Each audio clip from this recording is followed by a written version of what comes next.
வணக்கம் அன்பு நண்பர்களே, நான் உங்கள் அன்பு ஜோதிடன் பொன்தாமரை கண்ணன், நாமக்கல் மாவட்டத்திலிருந்து. பழனியாண்டவர் அஸ்ட்ரோ அகாடமி வழங்கக்கூடிய நீங்களும் ஜோதிடராகலாம் குருகுல வழியில் செவிவழி ஆன்லைன் வகுப்பில் பகுதி 3. இந்த வகுப்பானது அஸ்வினி நட்சத்திரத்தை பற்றிய வகுப்பு. நீங்கள் குறிப்பெடுத்துக் கொள்ள வேண்டியது, அஸ்வினி நட்சத்திரத்தினுடைய பொதுவான குணாதிசயம், அஸ்வினியிலே எந்த கிரகம் இருந்தாலும் இங்கே இருக்கக்கூடிய இங்கே பலன்களாக சொல்லக்கூடிய இந்த விஷயங்களை எல்லாம் அந்த கிரகம் தருவதற்கான வாய்ப்பு இருக்கிறது அப்படிங்கிறத நம்ம எடுத்துக்கணும். அந்த கிரகத்தினுடைய பலம் பலவீனம் அறிந்து, பலவீனம் எப்படி அறியலாம், அதை பற்றியெல்லாம் நம்ம பின்னாடி பேசிக்கலாம். இப்போ நான் சொல்கிற இந்த குறிப்பை ஒவ்வொரு நட்சத்திரத்துக்கும் சொல்லி கொண்டு இருக்க முடியாதுங்கிறதுனால இது பொது விதி அப்படின்னு எழுதியிருக்குங்க. இனிமேட்டு வரக்கூடிய 27 நட்சத்திரங்களுக்கும் நம்ம என்ன கற்றுக்கொள்ளப் போகிறோம் என்றால், அந்த நட்சத்திரத்தில் ஒரு கிரகம் இருந்தால் எந்த மாதிரியான பலன்களை வழங்கக்கூடும் அப்படிங்கிறத பார்க்க போகிறோம். அந்த கிரகம் நிச்சயமாக இந்த பலன்களை எல்லாம் தந்து விடுமா அப்படின்னு சொல்லும்போது, ஒரு நட்சத்திரத்தினுடைய காரகத்துவம் பற்றி தான் நம்ம பார்க்க போகிறோம். இந்த நட்சத்திரம் என்னவாக செயல்படும் அப்படின்ட்டு நம்ம கற்றுக்கொள்ளப் போகிறோம். இதில் இருக்கக்கூடிய ஒரு 10-20 செயல்கள் காரகத்துவம் இருக்குன்னு வைங்களேன். அந்த 10-20ல் ஒரு குறிப்பிட்ட விஷயத்தை அந்த கிரகத்தினுடைய காரகத்துவத்திலையும் இருக்கும். இந்த நட்சத்திரத்தின் காரகத்துவத்தில் உள்ள விஷயத்திற்கு ஏற்ற, அதற்கு பொருந்தி போகக்கூடிய ஒரு விஷயத்தை அங்கே அமர்ந்திருக்கக்கூடிய ஒரு கிரகம் கொண்டிருக்குமாயின் அதுதான் பலனாக நடக்கும். இது ஒரு பொது விதி அப்படின்னு சொல்கிறத காட்டிலும் இதுதான் ரகசிய சூட்சும விதி. இந்த விதியை நாம் அறியாத வரைக்கும் நாம் என்னென்னமோ பலன்கள் சொல்லி கொண்டிருப்போம். நச்சுன்னுட்டு ஒரு பதிலை சொல்ல முடியாது. நீங்கள் பாயிண்டாக எழுதுகிற மாதிரி சொல்லணும் அப்படின்னு சொன்னோம்னா, நட்சத்திரங்களின் பலன்களோடு ஒத்துப்போகின்ற, ஒத்திசைக்கின்ற வகையில் இருக்கக்கூடிய கிரகங்களின் பலன்கள் நடக்கும். ஃபர்ஸ்ட் ப்ரியாரிட்டியில் நடக்கும். இவ்வளோதாங்க ரூல்ஸ். இந்த நட்சத்திரத்தினுடைய பலன் எப்போ நடக்கும், எப்படி நடக்கும்னா இதுதான் ரூல்ஸ். சரிங்களா? சரி, இப்போ பட்டியெல்லாம் நம்ம 1, 2, 3 நீங்கள் போட்டு அப்படியே நம்ம எழுதிக்கலாம். அஸ்வினின்னு போட்டுக்கோங்க. அஸ்வினி நட்சத்திரத்தில் பிறந்தவர்களுக்கு 100% நடக்கும். அஸ்வினியில் இருக்கக்கூடிய கிரகங்களும் இந்த பலன்களை தருவதற்கு முயற்சிக்கும். அந்த கிரகங்களுடைய காலகட்டம் வரும்போது, காலகட்டம் என்றால் திசா, அந்த கிரகத்தினுடைய திசை நடந்தாலோ, அந்த கிரகத்தினுடைய புத்தி நடக்கும் பொழுது, அந்த கிரகத்தினுடைய அந்தரம் சூட்சுமம் இதெல்லாம் நடக்கும் பொழுது இந்த பலன்களை தருவதற்கு அந்த கிரகம் முயற்சிக்கும் என்று அறிய வேண்டும். அஸ்வினியில் பிறந்தவர்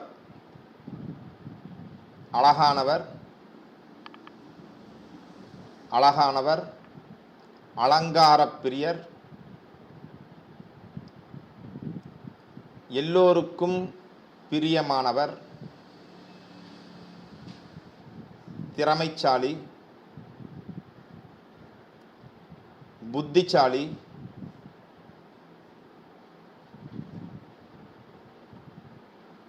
சாந்தமான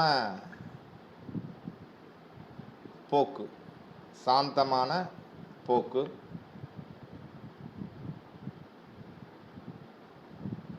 மார்பு அகன்ற மார்பு,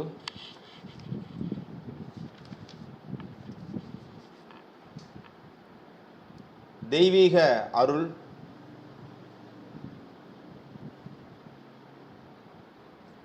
இதெல்லாம் இந்த அஸ்வினி நட்சத்திரத்தில் பிறந்தவர்களுக்கு இருக்கும். அஸ்வினி நட்சத்திரம், ஒவ்வொரு நட்சத்திரமும் பார்த்தீங்கன்னா 4 பிரிவுகளாக பார்த்து, அஸ்வினி 1ஆம் பாதம், 2ஆம் பாதம், மொத்தம் 4 பாதங்கள் இருக்கும். ஒரு நட்சத்திரத்தினுடைய ஒட்டுமொத்தமான அந்த பாகைகளை 4ஆக பிரித்து அதில் முதல் பகுதியில் முதல் பாதம் என்பார்கள். அது முதல் பாதம். அஸ்வினி பொது பலன் நீங்கள் எழுதிங்க. அடுத்தது 1ஆம் பாதம். மகாலட்சுமி அருள், தனவந்தன். மகாலட்சுமி அருள் இருந்தால் அப்புறம் தனவந்தன் தானே. தனவந்தன் தனது புத்திசாலித்தனத்தால் புகழை அடைபவர்.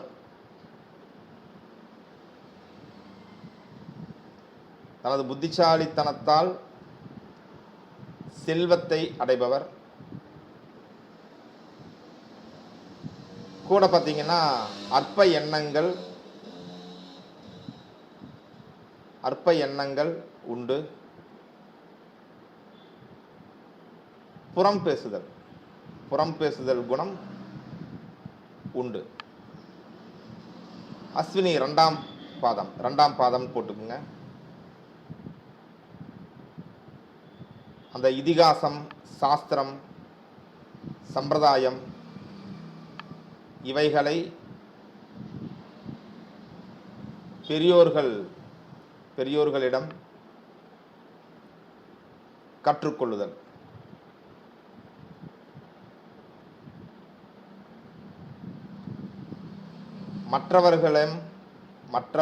மற்றவர்களிடம்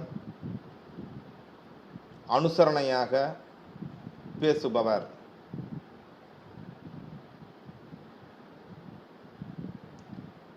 அன்பு மிகுந்தவர்.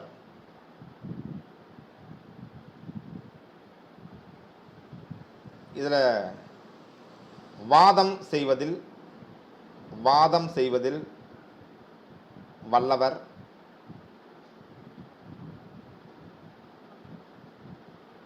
அந்த ஒரு விஷயம் இருக்குன்னா அந்த ஜம்பம் பேசுறதுன்னு சொல்லுவாங்க இல்லையா, அதை டாம்பீகம் அப்படிங்கிற சொல்லுவாங்க.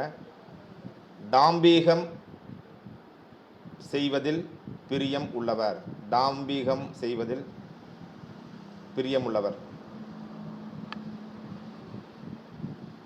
3ஆம் பாதம்.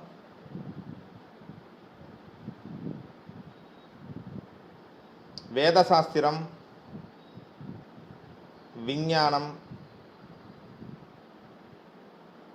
ஆகியவற்றில் ஆர்வம். ஜோதிடத்துறையில் ஆர்வம் மிக்கவர். மற்றவர்களுக்கு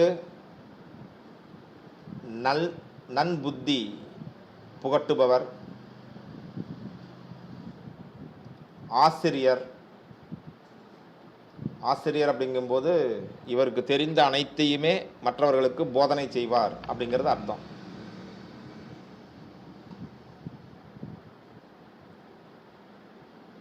இவருடைய உடல் உஷ்ணம் உடையவர். உடல் உஷ்ணம் வந்துச்சுன்னா அது உஷ்ணாதிக்க நோய்கள் என்ன இருக்கு, அந்த மூலம், பௌத்திரம், இது மாதிரியான நோய்கள் இருக்கு இல்லைங்களா, இந்த நோய்கள் எல்லாம் இவர்களுக்கு உண்டாகும். 4ஆம் பாதம்.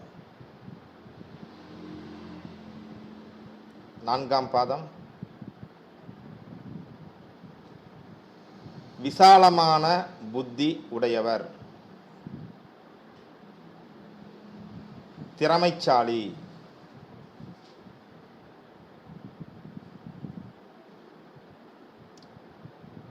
தெய்வீக வழிபாடு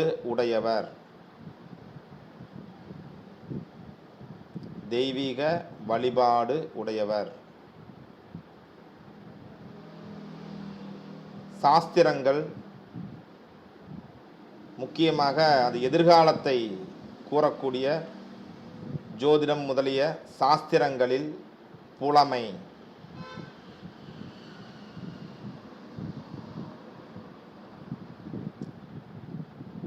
மற்ற எந்த விஷயத்தையும் கிரகித்தல், யூகிக்கும் சக்தி பெற்றவர்.